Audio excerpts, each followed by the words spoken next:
یہ ایک دفعہ اتنا فاقہ آیا کہ حضرت علی جیسی ہستی نے بھی کہا جاؤ، تو آپ تشریف لائیں اور دروازے پہ دستک دی تو اتنا پیار تھا۔ جب حضرت فاطمہ گھر میں داخل ہوتی، اللہ نے ہمیں اولاد کے ساتھ کیا سلوک کرنا ہے اللہ نے ہمیں اپنے نبی سے یہ بھی سکھایا۔ حضرت فاطمہ جب بھی گھر میں آتی، اور ساتھ ہی تو گھر تھا، دیوار سے دیوار ملی تھی، روز کا آنا جانا تھا، تو میرے نبی بیٹھے نہیں رہتے تھے، آؤ فاطمہ کیا حال ہے، کھڑے ہو جاتے اور تیزی سے آگے بڑھتے، دروازے پر ہی حضرت فاطمہ کا ہاتھ پکڑ لیتے، ہاتھ کا بوسہ لیتے، بوسہ لے کر ہاتھ پکڑے پکڑے بیٹی کو چارپائی پہ پہلے بٹھاتے، اس کے بعد خود بیٹھتے تھے۔ اکرموا اولادکم، میرے نبی نے کہا اولاد کو عزت دو، پھر وہ تمہیں عزت دیں گے۔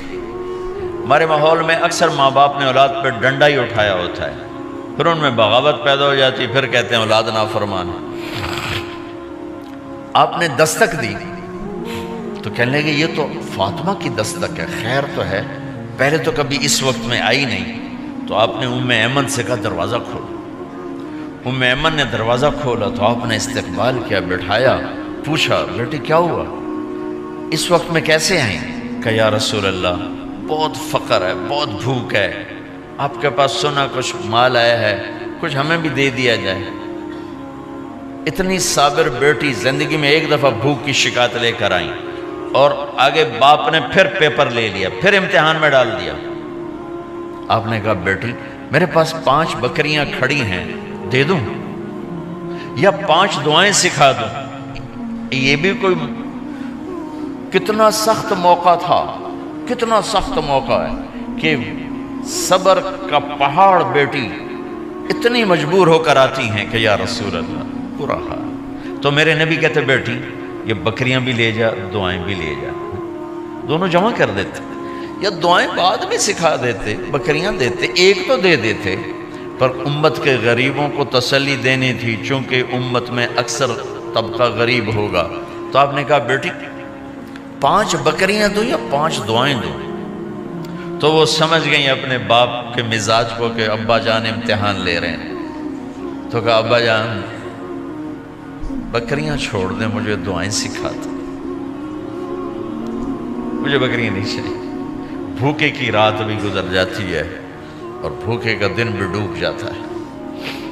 تو آپ کا چہرہ ایسے کھل گیا کہ میری بیٹی پاس ہو گئی۔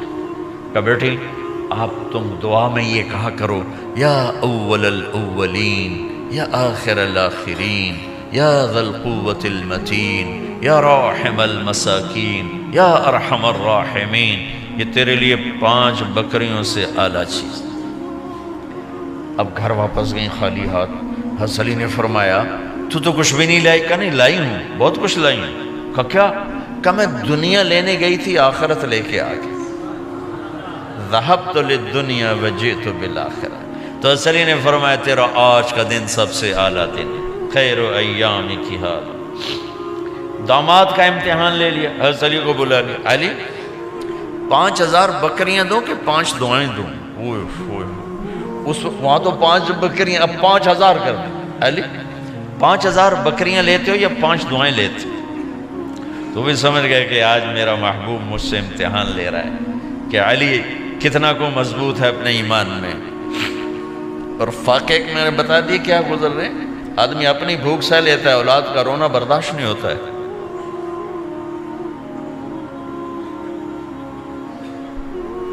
علی 5 دعائیں دوں کہ 5000 بکریاں؟ حضرت علی نے عرض کی یا رسول اللہ دعائیں سکھا دیں، بکریاں نہیں چاہیے۔ میرا نبی کا چہرہ کھل گیا کہ میرا داماد بھی پاس ہو گیا۔ علی تو یہ دعا مانگا کر روزانہ، اللہم اغفر لی ذنبی ووسع لی خلقی وبارک لی فی رزقی وقنعنی بما رزقتنی ولا تذهب قلبی الی شیء صرفتہ عنی۔ یہ 5 دعائیں تو مانگا کر، 5000 بکریوں سے زیادہ ہے۔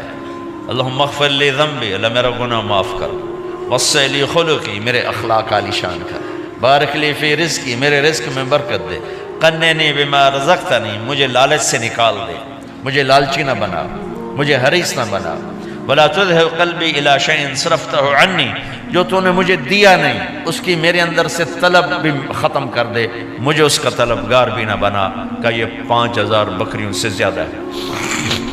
میں نے تھوڑا سا اپنے نبی کے گھر کا نقشہ آپ کو بتایا ہے کہ یہ چند دن صبر کی دنیا ہے، اللہ راضی ہو گیا تو موت سب سے خوبصورت پیغام۔